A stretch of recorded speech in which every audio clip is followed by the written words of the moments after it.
Yo, what is up everybody? Jekiko9 here, and let me tell you something. Today we're diving deep into some seriously freaky stuff, man. We're talking about UFOs, aliens, the whole 9 yards, but with a Brazilian twist. That's right, we're about to explore the top 10 UFO cases in Brazil that'll make you question everything you thought you knew about our place in the cosmos. We're talking about mysterious lights in the sky, unexplained encounters, and stories that have been freaking people out for decades. Buckle up because some of these stories are just wild, man. We're going on a wild ride, from the jungles of the Amazon to the beaches of Brazil. And trust me, you do not want to miss this. Get ready to have your mind blown wide open. This is one of the most famous UFO cases in Brazil, and it's got all the makings of a classic alien encounter story. It all went down in 1996 in the small town of Varginha. Picture this. It's January and people start seeing this weird creature roaming around. They described it as about 4 feet tall, with brown skin, big red eyes, and a really bad smell. Imagine being those people, just minding your own business, and you see this thing. Now, things get even weirder. The military gets involved. There are reports of a UFO crash and rumors start swirling that the government captured the creature. Some people even claim to have seen the creature being transported in a truck. The government denies everything, of course, but the story took on a life of its own. Fast forward to 1977, and we're in the town of Colares, on the island of Colares. This is where things get really intense. Residents started seeing strange lights in the sky, and then, get this, people claimed they were being attacked by these lights. I'm talking about beams of light that would burn their skin, cause nausea, and leave weird marks.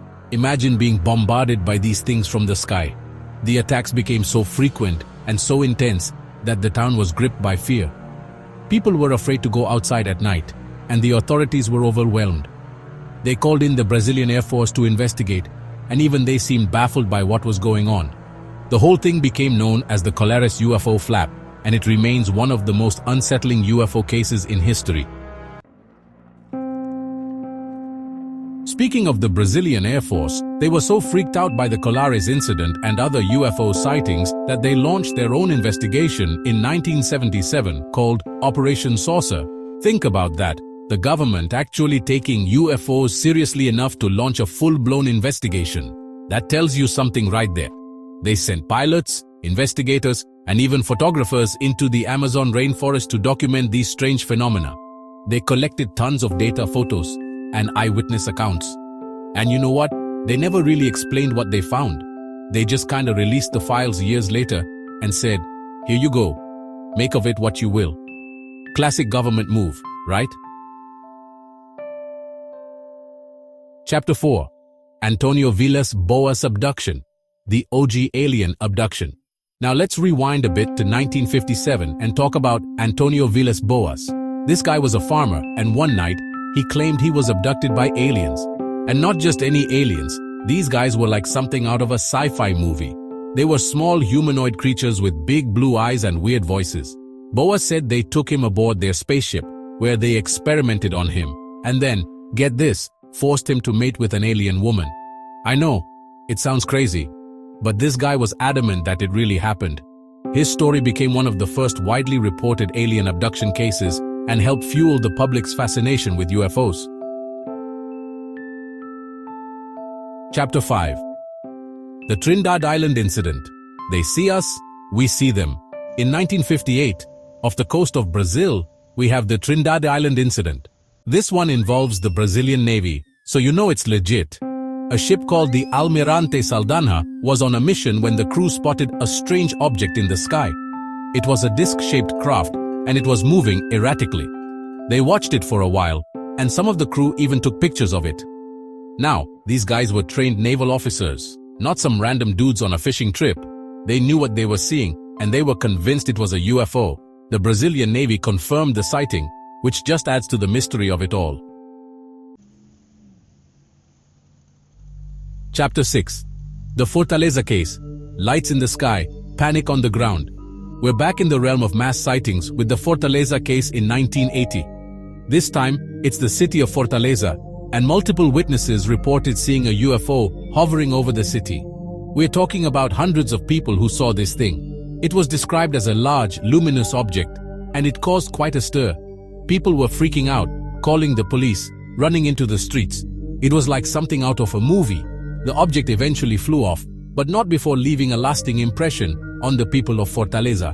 It just goes to show you that these sightings can happen anywhere, anytime. Chapter 7. The Ubatuba UFO Fragments. Where's the metal? This case is like something out of an X-Files episode. In 1957, in the town of Ubatuba, metallic fragments were found scattered on a beach. Now these weren't just any fragments, they were made of a strange, unknown metal. People started speculating that they were pieces of a crashed UFO.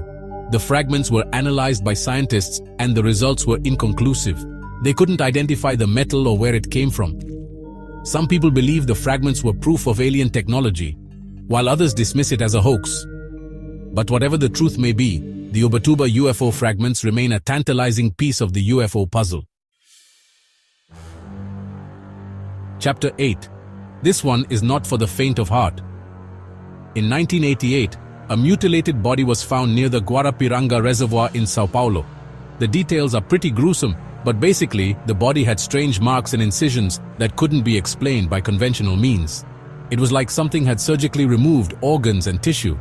Naturally, people started whispering about alien experiments. The authorities were never able to solve the case, and it remains one of the most disturbing and unexplained deaths in Brazilian history. It's a stark reminder that not all UFO encounters are about lights in the sky. Some are much more sinister.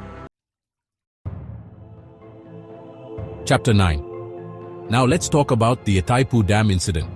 In 1982, workers at the Itaipu Dam, one of the largest hydroelectric dams in the world, reported seeing a massive UFO near the dam. This thing was huge, and it was emitting an intense light.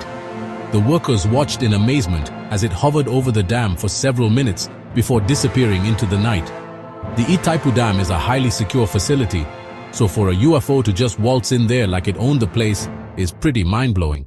It's just another example of how these objects seem to defy our understanding of physics and technology.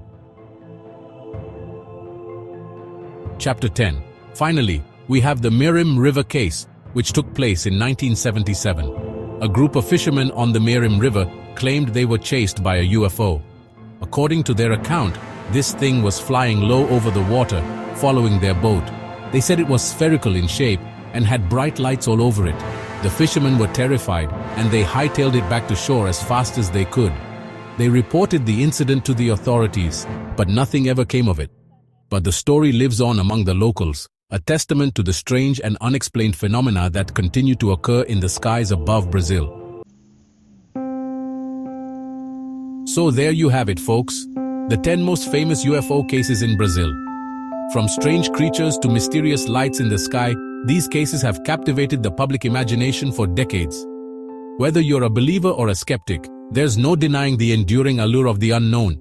Brazil, with its vast rainforest, remote areas, and long history of strange encounters, continues to be a hotbed for UFO activity. It's a place where the lines between reality and science fiction seem to blur, and where the possibilities for what might be out there are endless. Thanks for joining us on this journey through Brazil's most famous UFO cases. Don't forget to like, subscribe, and hit the bell icon for more intriguing content.